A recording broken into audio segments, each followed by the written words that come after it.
Do you know about 90% of MSMEs in Africa, they fail within the first 5 years? What are the MSMEs? In short, we're saying that the micro, small and medium enterprises.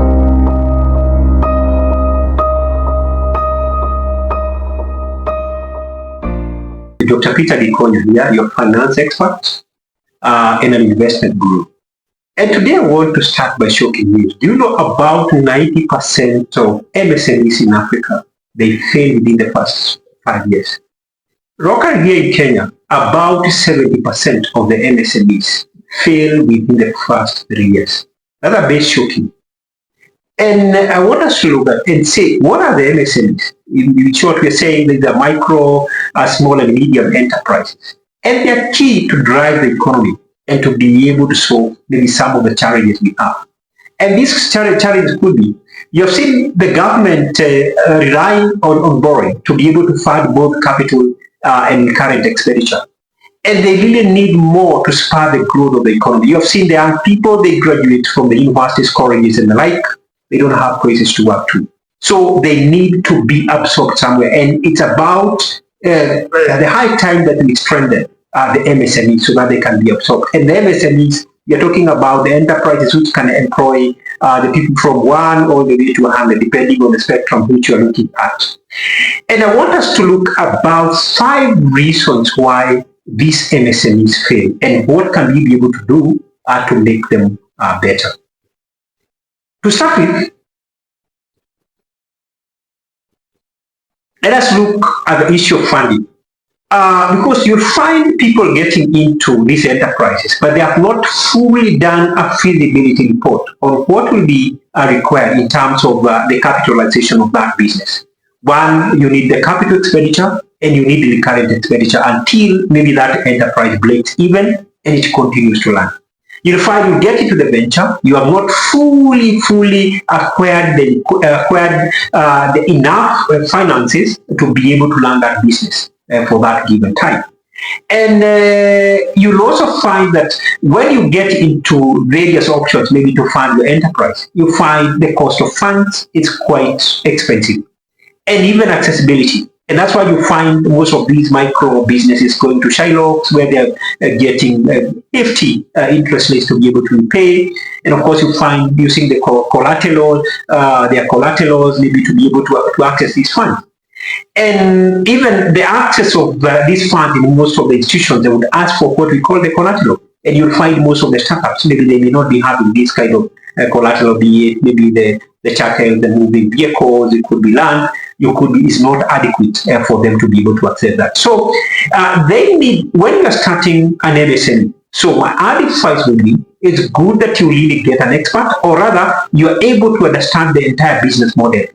So that you fully capitalize maybe that business well. And when you're also seeking maybe for finance, it's good also to look at what is affordable, what is accessible, what will the sources of income will make the business maybe move even further and more. Number 2. I've seen most of people starting the business simply because that you've seen your neighbor, or maybe you've heard maybe this business is doing well. You've heard of stories of Quail business. You've heard the business of maybe people trying to copy one or the other. You've heard people going because maybe the surprise businessman which is making money that I need to get there. So you'll find people starting and getting to business, but before really getting the technicalities behind the business which they're starting with, because they really need to build the entire business knowledge. You need to know what is the market. You need to know what are the players, what is the competition looking like, what are the value chains and the opportunities associated, what are the risks within that entire business. So what I would advise that wherever the business we're getting into, it's good to build the technical skills on it. And what I would advise, especially for the young people, do whatever you're passionate about. Do whatever you have a bit of skills in it. Whatever you see maybe that you can be able to solve a certain problem, and the business will prosper. Number 3, I will talk about lack of adequate infrastructure and even the technology advancements. Right now, the government, we really need to applaud the government because they really made good stride in terms of creating good infrastructure, especially in the road networks. And this favors some industries like the agriculture, the real estate industry, and the like. It really favors that when you build that kind of infrastructure. But you'll find that most of the enterprises, we have not really built a good infrastructure which can really support most of these business. Like now, even in agriculture at the high end, we need the cold chain, we need we need good shipping lines and the marketing sites and the like. So we really need to maybe build the adequate infrastructure needed, maybe for your enterprise to be able to survive. And this can be physical infrastructure, it could be the warehousing and the like, it could be road networks, it could be the digital line to be able to communicate better. It could be now maybe the internet connectivity and the like. So that really needs to be advanced, and one need to build on it when you're starting maybe that enterprise. Number 4, the issue of the HR. You start a business. Of course, what I'm talking about, that if you're employing 1 to 100 employees, it means that you really need to build that capacity to that level. One, have you had the right skills? Have you hired the people with the right attitude? Have you built a good environment for your employees to be able to work to? Have you complied with the labor rules and all the requirements within the country? Have you been able to equip them with the necessary gear that for them to be able to do the business? Have you been able, what I talked previously, have you built good infrastructure for you to be able to enable them to be able to do the business well? So what I'm saying is here that one needs to look at this expertise, what I need. These are the people that whom I need to work with. These are the people that maybe probably I need to outsource, because I can't probably be able to employ each and every person. I need to have these training programs in place so that I can be building maybe the employees from time to time. So what I'm saying is that most people get into the business, you end up employing your family members, who again end up doing a very disastrous outcome, because they're not really keen on what you're trying to drive. 2, you are not able to put proper mechanisms for them to be able to work for you. So what I'm saying is that we build a very good framework, the HR policy, the framework for the employees to come and build on it, and then you are able to leverage and make maybe better results from that. Number 5, most of the businesses in the country, they are highly regulated.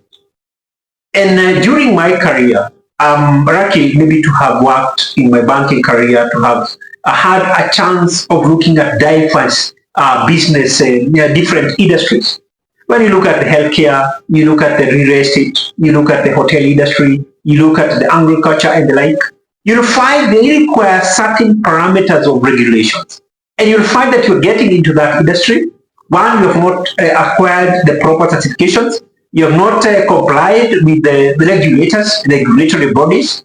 You have not also been complying with even the tax regime and the government requirements. So that jeopardizes, because what would happen is that you learn that enterprise, but once the compliance team comes in to look at your business, then you find you in jeopardy. Could it be in education that you have not acquired the proper certifications within the Ministry of Education? If you're in healthcare, you need to have proper certifications. Could it be the pharmacy and poisons bond? For those who are in pharmaceutical industry, for those who are in medical field, you need the Kenya Medical and Practitioner Council to be able to license you, and other regulatory bodies to be able to give you the certification for you to be able to operate in. So what I mean is that you need to have these proper certifications in place for you to be able to do business better. And maybe this, I would like to approach some of the governments, especially the county governments. We are saying that you need a single certification, maybe when you're starting the business. That would come in handy, maybe to support most of the people that who are starting these enterprises these enterprises. Number 5 is the issue of access to the market.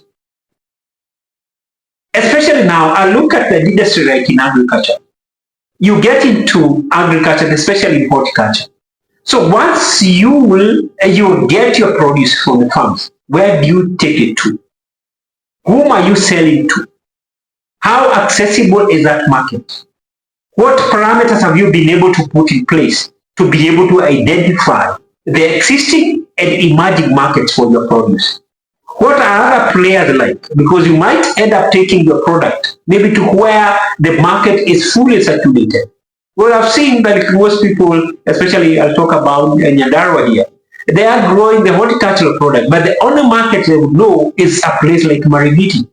Yet many people, they are making mega business by selling their business outside the country. The export business is massive. So build the capacity to see where can I be able to sell my produce to. And I've seen, maybe I'll talk about the country where I come from, where they have made deliberate effort to see that the farm produce they're doing, they're looking at maybe how they can be able to do the value addition, how they can be able to create global markets, so that the farmers can be able to have this access of these markets eventually. The access to these markets.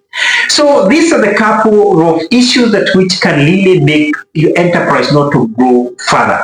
And I'm happy that we can discuss further on this and we can research more and be able to make your enterprise better and to work better. So in future, we'll be able to discuss several value chains and supply chains within these industries I've talked about and see which opportunities that underlie there and how can you be able to start your enterprise there.